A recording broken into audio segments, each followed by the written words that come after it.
इसको जो है आप लोग बनाइएगा तब थोड़ा समझ में आ जाएगा, है ना।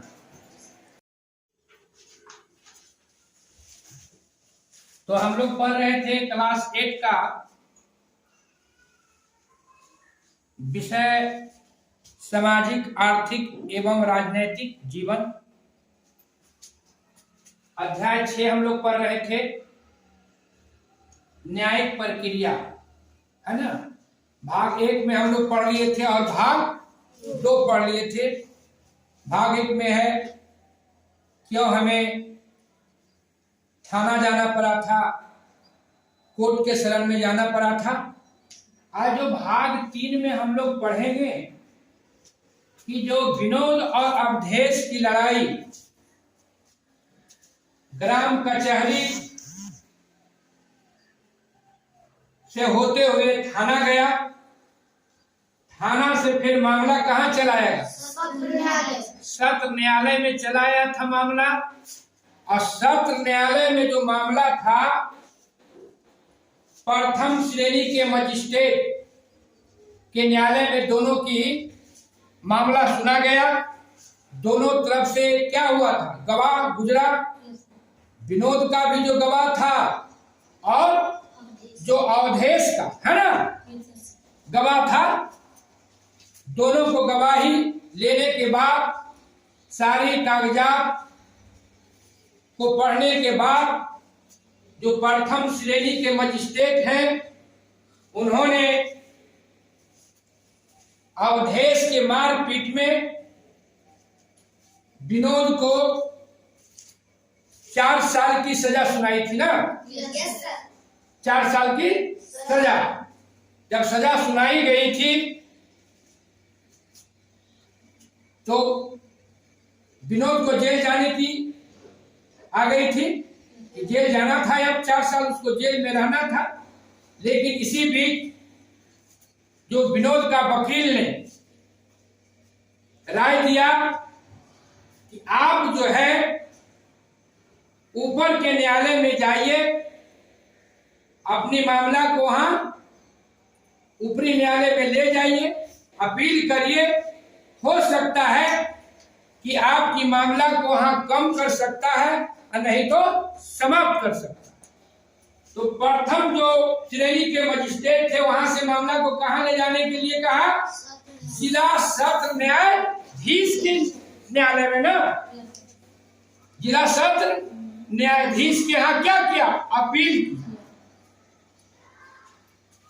किसका वकील, विनोद का वकील ना, है।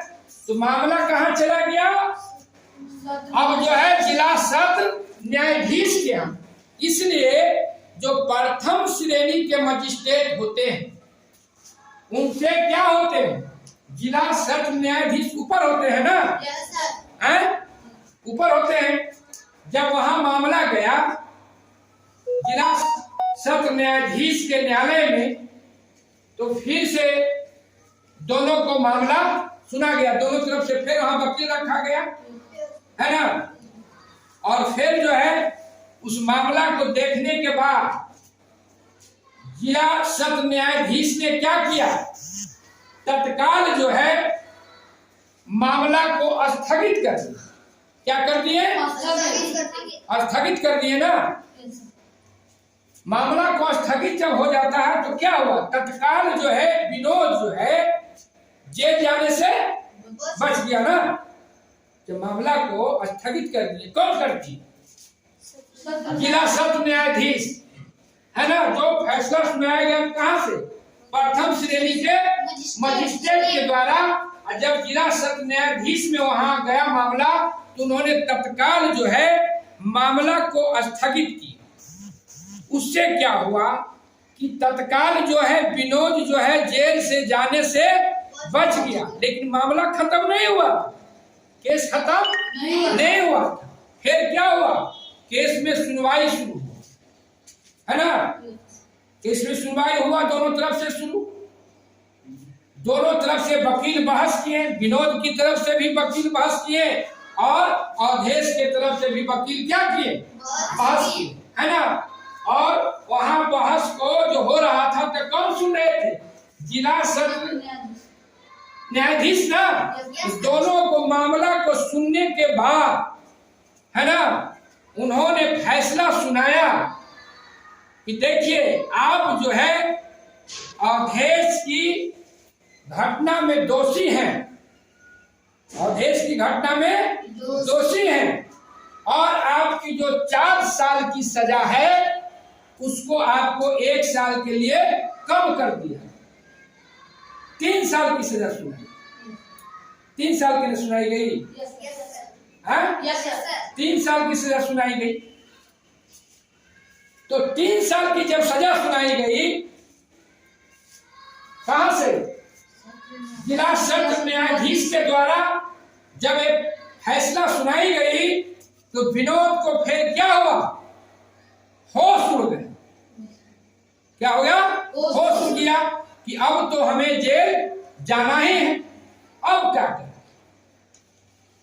अब तो जो है इससे जो बड़ी न्यायालय है वहां से भी क्या मिला? हमको न्याय नहीं मिला। विनोद ने कहा कि उस फैसला से हम संतुष्ट नहीं है। होश उड़ गया। तब कहा वकील से कि हम अब क्या कर सकते, अब क्या? तो वकील ने फिर राय दिया कि आप जो है अपनी मामला को लेकर आप कहां जा सकते हैं?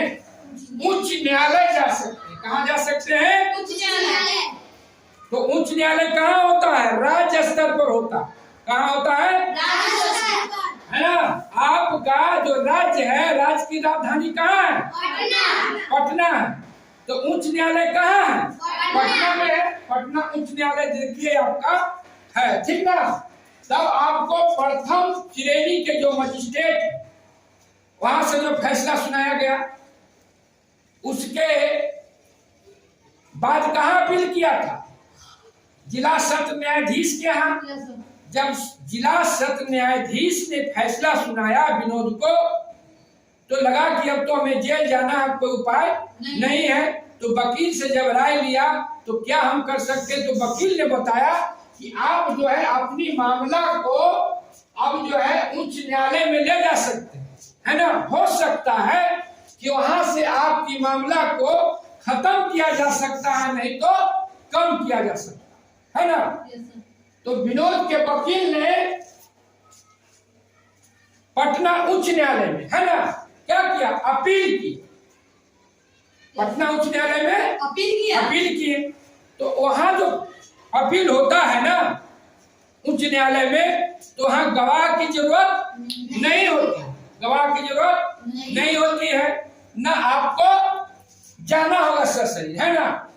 जो आपका उच्च न्यायालय में वकील जब अपील किया तो जो सारी जानकारी था, जो सारी रिपोर्ट था, प्रथम श्रेणी के मजिस्ट्रेट और जिला सत्र न्यायाधीश का जो फैसला था, है ना, उसके आधार पर फिर मामला को कौन सुनेगा? पटना उच्च न्यायालय ने सुना। तो मामला जब पटना उच्च न्यायालय में गया तो वहां पटना उच्च न्यायालय में जो न्यायाधीश होते हैं उन्होंने क्या किया? विनोद और अवधेश की जो फैसला था निचली अदालत, उसको देखने के बाद, है ना, पूरी तरह तहकीकात करने के बाद उच्च न्यायालय ने फैसला सुनाई कि जो फैसला जिला सत्र न्यायाधीश द्वारा सुनाई गई थी उस फैसला को बरकरार रखा। उस फैसला को बरकरार रखा। फैसला को बदला नहीं। कौन नहीं बदल पाया? पटना उच्च न्यायालय।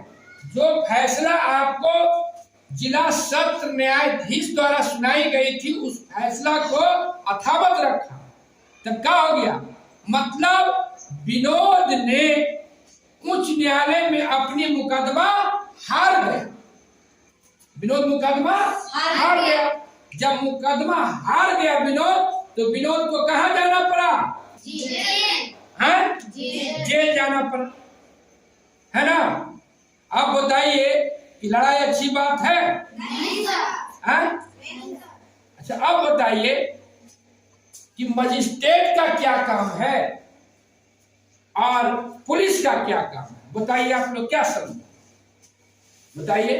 पुलिस जानकारी लेती है और जानकारी लेकर मजिस्ट्रेट के देता है और मजिस्ट्रेट पुलिस के जानकारी के बरकरार रखता है, तो वही पर फैसला सुनाता है।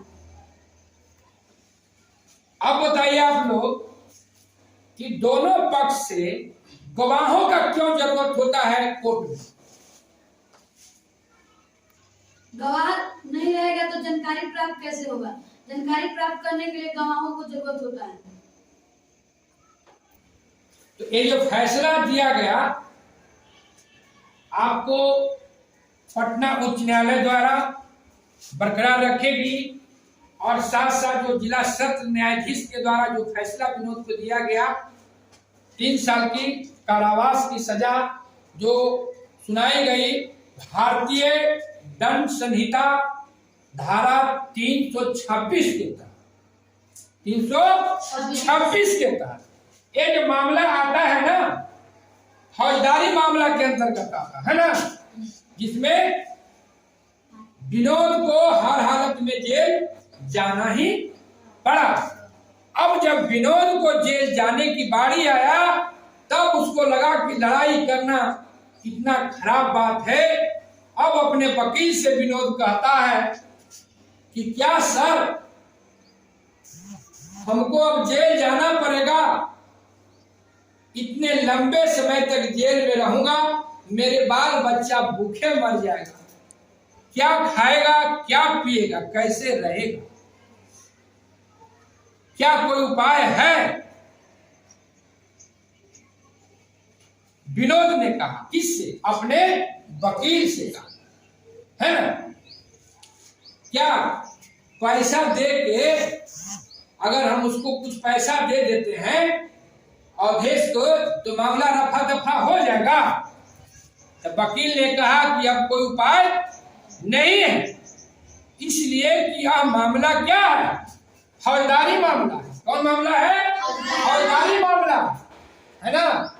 मामला जो होता है 2 तरह का होता है, एक फौजदारी मामला होता है और एक जो होता है दीवानी मामला।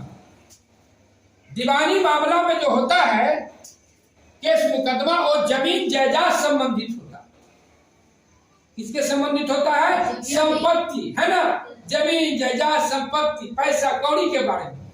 वो कौन मामले होते हैं?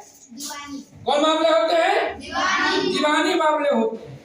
और जो फौजदारी जो मामला होता है, क्या था विनोद की मामला? क्या था? मारपीट। क्या था?